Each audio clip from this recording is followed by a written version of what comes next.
시애틀 순복음교회 성도 여러분, 한 주간도 주님의 은혜 가운데 평안하셨습니까? 오늘도 참 좋은 날입니다. 7월의 마지막 주 예배 하나님께 정성껏 드리시고 하나님의 축복과 은혜와 평강이 가득하시기를 예수님의 이름으로 축원드립니다. 우리 다 같이 사도신경 하심으로써 7월 25일 넷째 주 주일 예배를 하나님께 드리겠습니다. 전능하사 천지를 만드신 하나님 아버지를 내가 믿사오며 그 외아들 우리 주 예수 그리스도를 믿사오니 이는 성령으로 잉태하사 동정녀 마리아에게 나시고 본디오 빌라도에게 고난을 받으사 십자가에 못 박혀 죽으시고 장사한 지 사흘 만에 죽은 자 가운데서 다시 살아나시며 하늘에 오르사 전능하신 하나님 우편에 앉아 계시다가 저리로서 산자와 죽은 자를 심판하러 오시리라. 성령을 믿사오며 거룩한 공예와 성도가 서로 교통하는 것과 죄를 사하여 주시는 것과 몸이 다시 사는 것과 영원히 사는 것을 믿사옵나이다. 아멘. 오늘 은혜 받으실 하나님의 말씀은 사무엘상 14장 6절에서 15절 말씀입니다. 사무엘상 14장 6절에서 15절 말씀을 다 한 목소리로 봉독하시겠습니다. 요나단이 자기의 무기를 든 소년에게 이르되 우리가 이 할례 받지 않은 자들에게로 건너가자. 여호와께서 우리를 위하여 일하실까 하노라. 여호와의 구원은 사람이 많고 적음에 달리지 아니하였느니라. 무기를 든 자가 그에게 이르되 당신의 마음에 있는 대로 다 행하여 앞서 가소서. 내가 당신과 마음을 같이하여 따르리이다. 요나단이 이르되 보라, 우리가 그 사람들에게로 건너가서 그들에게 보이리니 그들이 만일 우리에게 이르기를 우리가 너희에게로 가기를 기다리라 하면 우리는 우리가 있는 곳에 가만히 서서 그들에게로 올라가지 말 것이요. 그들이 만일 말하기를 우리에게로 올라오라 하면 우리가 올라갈 것은 여호와께서 그들을 우리 손에 넘기셨음이니 이것이 우리에게 표징이 되리라 하고 둘이 다 블레셋 사람들에게 보임에 블레셋 사람이 이르되 보라, 히브리 사람이 그들이 숨었던 구멍에서 나온다 하고 그 부대 사람들이 요나단과 그의 무기를 든 자에게 이르되 우리에게로 올라오라. 너희에게 보여줄 것이 있느니라 한지라. 요나단이 자기의 무기를 든 자에게 이르되 나를 따라 올라오라. 여호와께서 그들을 이스라엘의 손에 넘기셨느니라 하고 요나단이 손발로 기어 올라갔고 그 무기를 든 자도 따랐더라. 블레셋 사람들이 요나단 앞에서 엎드러짐에 무기를 든 자가 따라가며 죽였으니 요나단과 그 무기를 든 자가 반나절가리 땅 안에서 처음으로 쳐 죽인 자가 20명가량이라. 들에 있는 진영과 모든 백성들이 공포에 떨었고 부대와 노략군들도 떨었으며 땅도 진동하였으니 이는 큰 떨림이었더라. 아멘. 함께 봉독하신 말씀을 가지고 사울의 아들 요나단이라는 제목으로 은혜 나누시겠습니다. 다윗 왕에게는 솔로몬이라는 아들이 있었다면 사울에게는 요나단이라는 아들이 있었습니다. 오늘 본문 말씀에 등장한 요나단의 모습을 보면 과연 하나님께서 사울의 가문에 기름을 부으시고 왕으로 세우셨던 이유에 대해서 엿볼 수가 있습니다.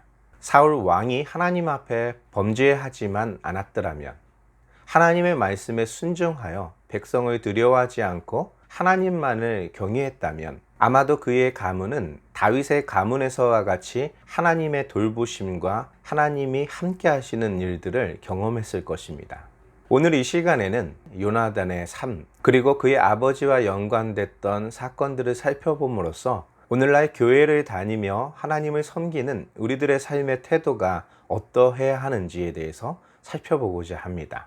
오늘 본문 말씀의 배경을 살펴보면 다음과 같습니다. 사무엘상 13장 5절에서 10절 말씀입니다. 블레셋 사람들이 이스라엘과 싸우려고 모였는데 병거가 3만이요 마병이 6,000명이요 백성은 해변에 모래같이 많더라. 그들이 올라와 베다웬 동쪽 믹마스에 진침해 이스라엘 사람들이 위급함을 보고 절박하여 굴과 스풀과 바위 틈과 은밀한 곳과 웅덩이에 숨으며 어떤 히브리 사람들은 요단을 건너 갓과 길르앗 땅으로 가되 사울은 아직 길갈에 있고 그를 따른 모든 백성은 떨더라. 사울은 사무엘이 정한 기한대로 이레 동안을 기다렸으나 사무엘이 길갈로 오지 아니하매 백성이 사울에게서 흩어지는지라. 사울이 이르되 번제와 화목제물을 이리로 가져오라 하여 번제를 드렸더니 번제 드리기를 마치자 사무엘이 온지라. 사울이 나가 맞으며 무난하매. 아멘.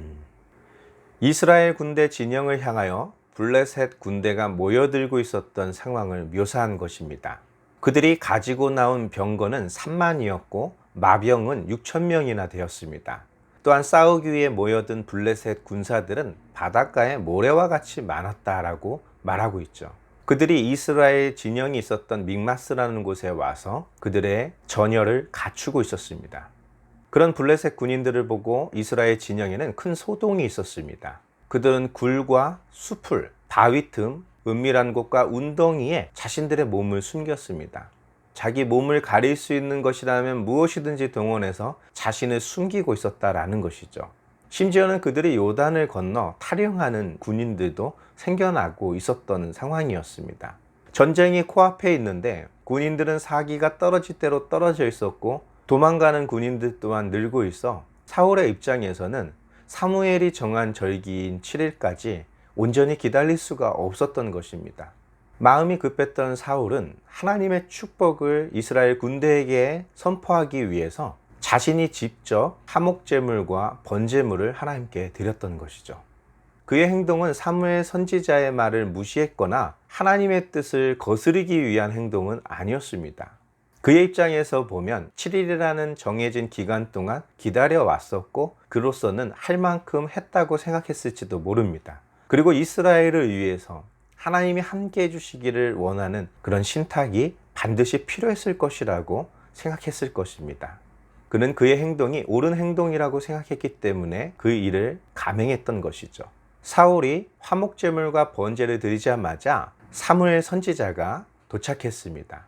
사울 왕은 반갑게 사무엘 선지자를 맞이하였죠. 그러나 사울 왕이 사무엘로부터 듣게 된 소리는 자신의 기대와는 완전히 다른 소리였었습니다. 사무엘상 13장 13절에서 15절 말씀입니다. 사무엘이 사울에게 이르되 왕이 망령되이 행하였도다. 왕이 왕의 하나님 여호와께서 왕에게 내리신 명령을 지키지 아니하였도다. 그리하였더라면 여호와께서 이스라엘 위에 왕의 나라를 영원히 세우셨을 것이거늘 지금은 왕의 나라가 길지 못할 것이라. 여호와께서 왕에게 명령하신 바를 왕이 지키지 아니하였으므로 여호와께서 그의 마음에 맞는 사람을 구하여 여호와께서 그를 그의 백성의 지도자로 삼으셨느니라 하고 사무엘이 일어나 길갈에서 떠나 베냐민 기브아로 올라가니라. 사울이 자기와 함께한 백성의 수를 세어보니 600명 가량이라.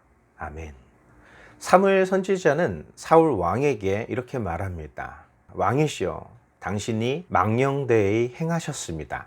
오늘 당신은 하나님이 명령하신 것을 지키지 않았습니다. 만일 왕이 하나님의 말씀에 순종하였더라면 오늘 왕의 나라가 영원히 세워졌을 것이지만 왕은 그 하나님의 말씀을 순종하지 않았습니다 라는 것이었죠. 그래서 하나님께서는 이제 왕의 나라는 길지 않을 것이며 자신의 마음에 합한 자를 택하여서 자신의 나라 이스라엘 백성을 다스리는 지도자로 세우실 것입니다 라는 말을 하고 사울 곁을 떠나갑니다. 사울이 그의 곁에 남겨진 자들을 살펴보니 600명 정도의 사람이 남아 있었습니다. 사실 전쟁이 시작되기 전에 사울 왕이 이스라엘 백성들 중에서 3,000명을 뽑아 2,000명은 자신이 데리고 있었고 나머지 1,000명은 자신의 아들 요나단의 진영에 머물도록 하였습니다. 사무엘 선지자를 통해 받은 하나님의 말씀을 거역하고 행했던 그 화목제와 번제에도 불구하고 그에게 남은 자는 600명 가량밖에는 남지 않았다는 것이죠. 즉 4분의 3은 사울 곁을 떠나갔다라는 것입니다. 그런데 그보다 더 중요한 것은 하나님께서 사울 왕을 버리셨다라는 것이죠. 이 이야기는 한편의 드라마와 같습니다. 하나님의 말씀에 순종하지 않던 사울 왕의 상황, 사무엘 선지자로부터 당신의 나라가 길지 못할 것이라는 천천병력 같은 그런 소식을 들어야 했던 사울의 상황과는 별개로 요나단은 하나님을 위하여 싸울 준비를 하고 있었다라는 것이죠. 만일 사울 왕이 하나님의 말씀 앞에 순종하였더라면 자신의 눈앞에 벌어져 있는 것을 두려워하지 않고 하나님께서 정하신 그 7일이라는 기간을 온전히 순종하여 지켰더라면 그의 아들 요나단의 전쟁에서의 승리가 어떤 결과를 가져오게 되었을까요? 다시 한번 오늘 본문 말씀을 살펴보겠습니다. 사무엘상 14장 6절에서 15절 말씀입니다. 요나단이 자기의 무기를 든 소년에게 이르되 우리가 이 할례 받지 않은 자들에게로 건너가자. 여호와께서 우리를 위하여 일하실까 하노라. 여호와의 구원은 사람이 많고 적음에 달리지 아니하였느니라. 무기를 든 자가 그에게 이르되 당신의 마음에 있는 대로 다 행하여 앞서 가소서. 내가 당신과 마음을 같이하여 따르리이다. 요나단이 이르되 보라, 우리가 그 사람들에게로 건너가서 그들에게 보이리니 그들이 만일 우리에게 이르기를 우리가 너희에게로 가기를 기다리라 하면 우리는 우리가 있는 곳에 가만히 서서 그들에게로 올라가지 말 것이요, 그들이 만일 말하기를 우리에게로 올라오라 하면 우리가 올라갈 것은 여호와께서 그들을 우리 손에 넘기셨음이니 이것이 우리에게 표징이 되리라 하고, 둘이 다 블레셋 사람들에게 보임에 블레셋 사람이 이르되 보라, 히브리 사람이 그들이 숨었던 구멍에서 나온다 하고, 그 부대 사람들이 요나단과 그의 무기를 든 자에게 이르되 우리에게로 올라오라, 너희에게 보여줄 것이 있느니라 한지라. 요나단이 자기의 무기를 든 자에게 이르되 나를 따라 올라오라, 여호와께서 그들을 이스라엘의 손에 넘기셨느니라 하고, 요나단이 손발로 기어 올라갔고 그 무기를 든 자도 따랐더라. 블레셋 사람들이 요나단 앞에서 엎드러짐에 무기를 든 자가 따라가며 죽였으니 요나단과 그 무기를 든 자가 반나절가리 땅 안에서 처음으로 쳐 죽인 자가 20명 가량이라.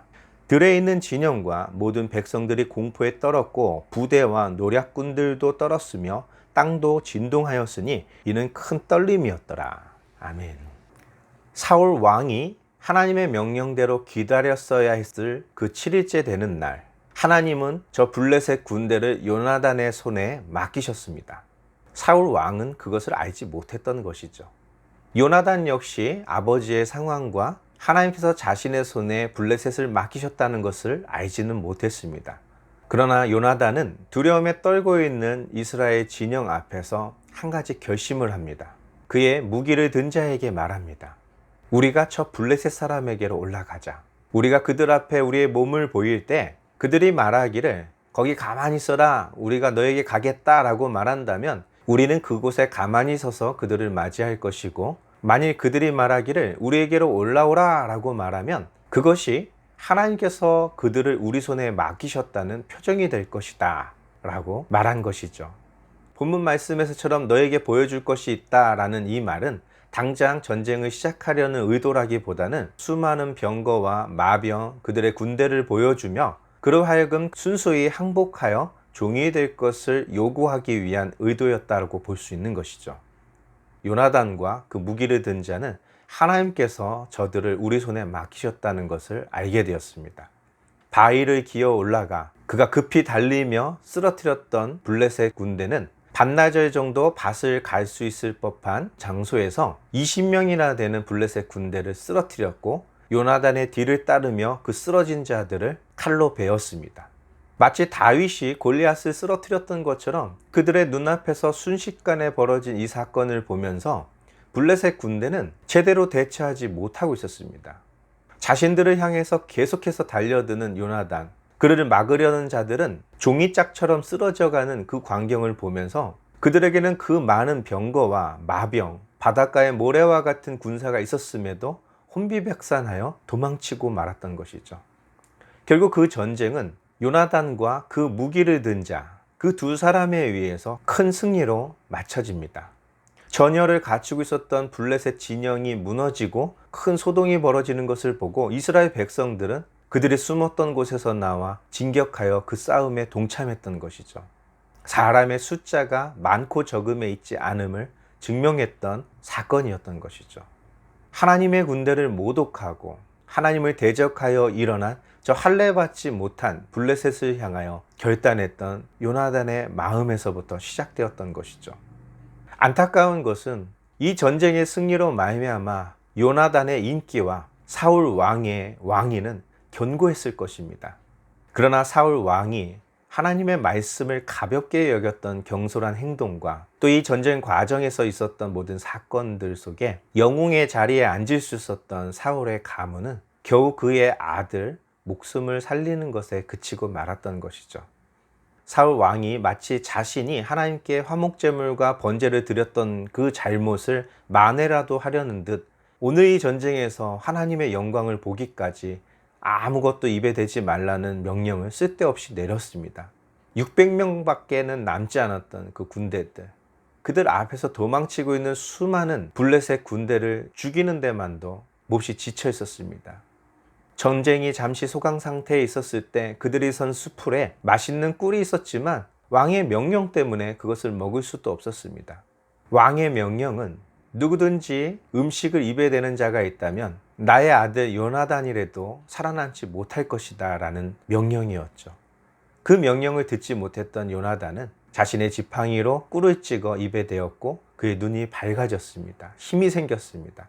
그 모습을 보았던 군사들은 왕의 명령을 그에게 알려주었죠. 요나단은 말합니다. 아버지께서 정말 괜한 짓을 하셨구나. 이렇게 내가 지팡이에 찍은 이 꿀만으로도 이렇게 힘을 얻었다면 이 군대가 음식을 먹고 탈취한 것들로 맛있게 식사를 하였더라면 더 힘을 내서 이 블레셋 군대를 진멸할 수 있었을 텐데 라는 아쉬움을 담았죠.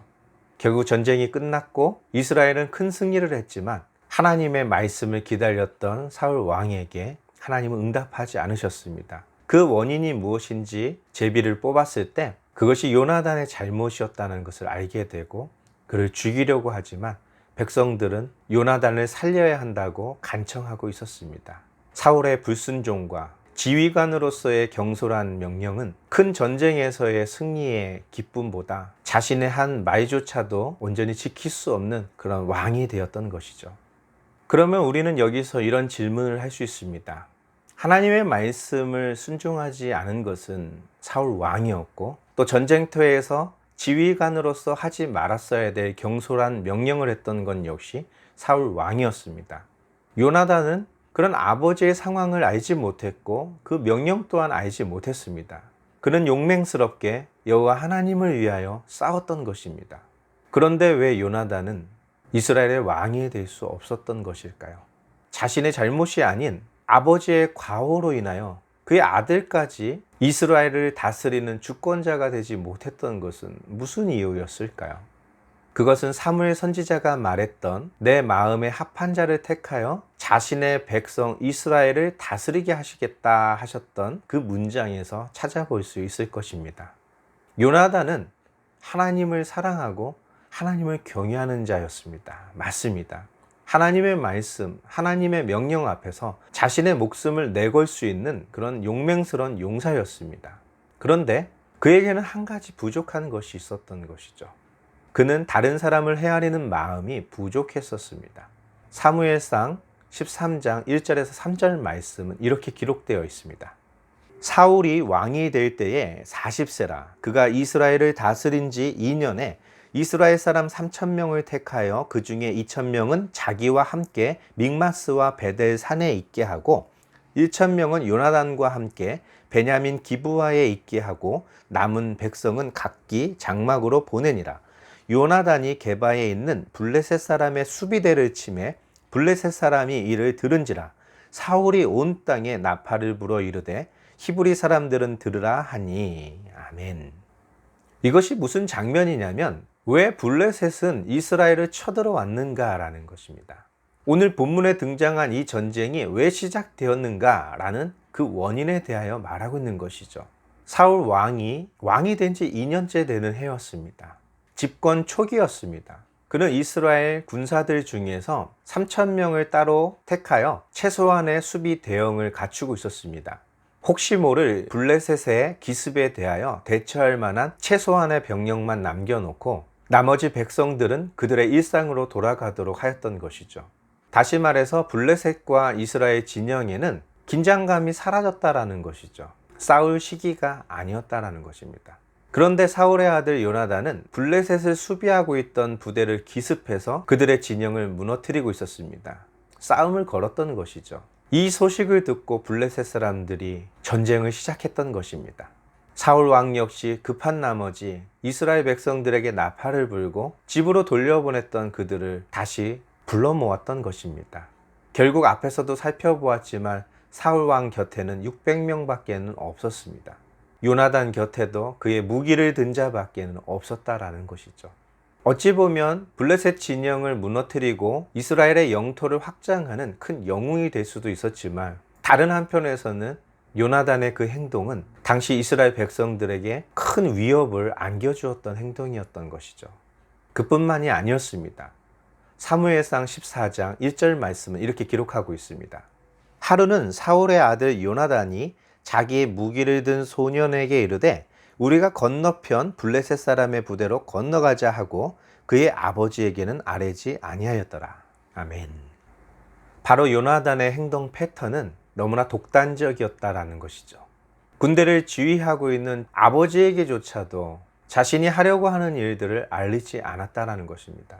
어찌 보면 요나단의 이 용맹스러움이 아버지로 하여금 하나님의 말씀에 순종하지 못하고 화목제물과 번제를 드리게 했던 원인 제공자가 되기도 했던 것입니다. 비록 아무것도 음식을 입에 대지 말라고 했던 사울의 명령이 경솔하기는 했었다 하더라도 그의 아들이, 물론 듣지 못했다고 했지만 그의 아들이 범함으로써 자신은 겨우 목숨을 건졌을 뿐만 아니라 아버지의 말의 위상조차도 땅에 떨어뜨렸던 것입니다. 결국 이 요나단의 독단적인 행동은 아버지 사울로 하여금 하나님 중심의 삶, 하나님의 말씀을 경외하고 그 말씀에 온전히 순종하는 삶이 아니라 백성의 합심이 왕의 말보다 강하다는 것을 깨닫게 하였고, 결국 사울 왕은 그 백성들을 두려워하고 견제하는 왕으로 전락해 버렸던 것입니다. 결국 아말렉과의 전투에서 순종이 제사보다 낫지 않습니까? 저 우양의 번제보다 하나님의 말씀을 청종하는 것을 하나님이 왜 기뻐하지 않으시겠습니까? 라는 말을 듣게 되었던 것입니다. 반면 하나님의 마음에 합한 자로 기름 부음을 받았던 다윗은 요나단과는 작은 차이가 있었습니다.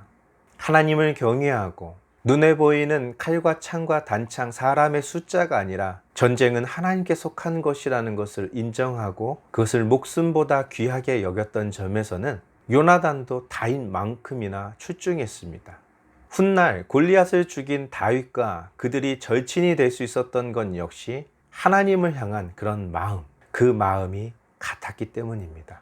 그렇지만 다윗에게는 요나단에게 없는 한 가지가 있었습니다. 바로 자신의 행동으로 말미암아 하나님의 백성들에게 해가 미치는 것을 원치 않았던 것이죠. 사무엘 하 23장 15절에서 17절 말씀은 이렇게 기록하고 있습니다.